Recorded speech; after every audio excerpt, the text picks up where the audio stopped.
Have you ever had one of those days where it looks like everything is going great and then all of a sudden things take a sharp left turn? Well, that's probably the best way for me to describe this last visit to Mayo. I had many tests and screens and scans, and things looked great until the end of the day where they did a cystoscopy, where they look at the inside of the bladder. And in that test, they discovered a spot, what they called suspicious pimple.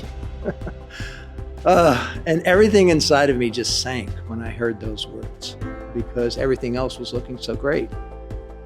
And I found myself thinking that night, like, what am I going to do with this news? And there was part of me that just wanted to cuss. There was just part of me that wanted to say, do I have to do this again? Even though I didn't know what it was. And I was struck by a thought, and I think this might be relevant for many of us who have to deal with kind of the roller coaster of health challenges. And that is that I had to make a decision about what these next 90 days would be like. They want to wait 90 days before they do a biopsy, and so I had to determine what was I going to do with these 90 days.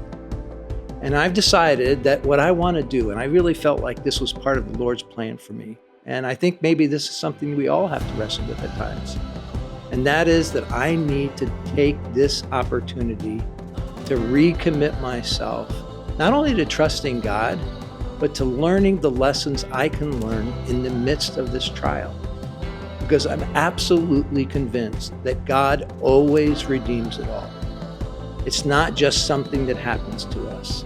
It's something that has to pour through God's hands itself. And then, when it's involved with His work, then there's something good that can come from it.